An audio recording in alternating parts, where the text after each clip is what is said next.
Eh bien bonjour à toutes et à tous et bienvenue dans cette nouvelle vidéo sur l'actualité de l'AS Saint-Étienne. Donc nous sommes en pleine trêve internationale mais je tenais quand même à faire cette vidéo même si je n'ai pas forcément grand-chose à dire mais il y a quelques informations. Donc déjà nous allons tout d'abord parler de Romain Hamouma et de Riyad Boudbouz.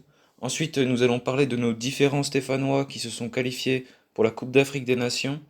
Et enfin nous parlerons de la proposition qui aurait été faite par Jean-François Soucas euh, pour combler la dette du club et une proposition qui a été faite aux joueurs pour baisser leur salaire. Donc tout d'abord, Romain Hamouma était de retour hier à l'entraînement avec ses coéquipiers.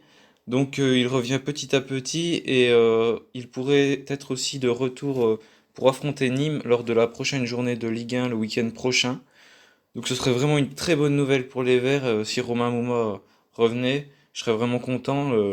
Ce serait vraiment une bonne nouvelle parce que il nous manque énormément. On voit ce, la technique là en ce moment, c'est très très faible. Et puis un joueur comme Romain Mouma pourrait apporter cette technique et en plus toute son expérience pour jouer le maintien et pour que Saint-Étienne puisse préparer préparer à jouer ce maintien dans les meilleures conditions. Donc franchement, c'est une très bonne nouvelle.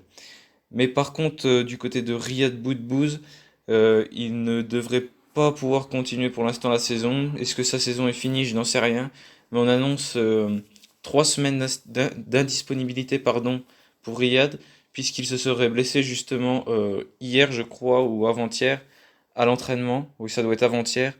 Et oui, il se serait fait une entorse, donc ce serait 3 semaines d'indisponibilité pour Riyad Boudbouz. Donc je lui souhaite un bon rétablissement et j'espère qu'il reviendra très vite parce que il avait fait un bon match contre Angers et puis c'était un peu plus compliqué face à Monaco mais il est très bon techniquement et quand il veut jouer, il peut être vraiment bon.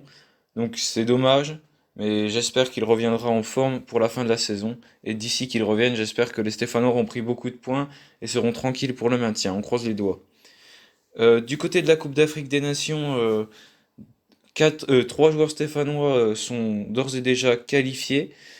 Tout d'abord avec la Guinée, Seydou Sow et Bangali Sila qui se sont tous les deux qualifiés en battant le Mali 1-0. Donc c'était un match assez compliqué d'après le site de Saint-Étienne, mais la Guinée s'est qualifiée. Mais malheureusement, les deux Stéphanois n'ont pas joué la moindre minute avec leur nation. Mais ils seront quand même qualifiés pour la Coupe d'Afrique des Nations 2022. Il faut espérer qu'ils joueront durant cette compétition, mais c'est vraiment possible car Seydou Sow, c'est vraiment quelqu'un qui a un très bon potentiel. Ensuite, pour Mangala Sylla, ça sera peut-être plutôt compliqué puisque c'est un gardien et il n'a pas beaucoup d'expérience. On sait que c'est dur de se faire sa place quand on n'a pas vraiment joué beaucoup de matchs, mais déjà d'être présent en sélection, c'est déjà très bien pour lui. C'est aussi le cas pour Denis Bouanga qui s'est qualifié avec le Gabon. Donc les Gabonais ont battu l'équipe du Congo 3-0. Ils étaient emmenés par leur capitaine Pierre-Emerick Aubameyang, hein, qu'on connaît bien ici du côté de Saint-Étienne. D'ailleurs, le Stéphanois et l'ancien Stéphanois Aubameyang ont tous les deux marqué.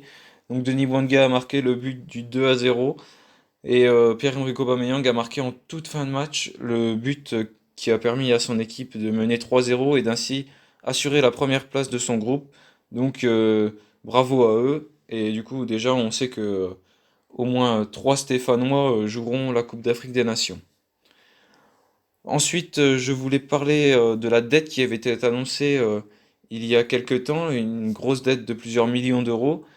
Donc un article est paru sur l'équipe ce matin comme quoi une proposition avait été faite aux joueurs, soit de baisser leur salaire de 10% jusqu'à la fin de la saison, soit de le baisser de 25%, mais en étant remboursé en juin 2022 si les joueurs étaient toujours au club.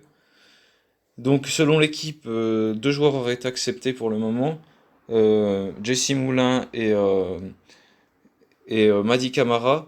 Le coach également aurait accepté. Mais le communiqué du club qui a été fait cet après-midi dément tout l'article de l'équipe qui avait été fait par Bernard Lyons. Et le club dit que pour l'instant c'est en bonne voie, mais ce n'est pas vrai, tout ce qui s'est passé, ce qui a été annoncé sur l'équipe n'a pas lieu d'être pour le moment.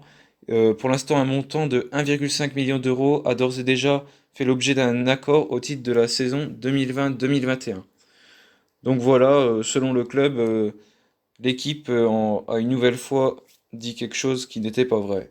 Donc j'ai l'impression que le club, pour l'instant, on est un peu le champion des communiqués, hein. Pour réagir, on réagit très vite. Mais par contre, pour réagir, pour se maintenir et booster les joueurs un peu, là, c'est tout de suite plus compliqué. Donc voilà, bah, c'est la fin de cette vidéo sur l'actualité de Saint-Étienne. Merci de l'avoir regardé. N'hésitez pas à la liker et à vous abonner si elle vous a plu. Donc je vous retrouve très bientôt pour une prochaine vidéo. En attendant, portez-vous bien et puis allez les Verts!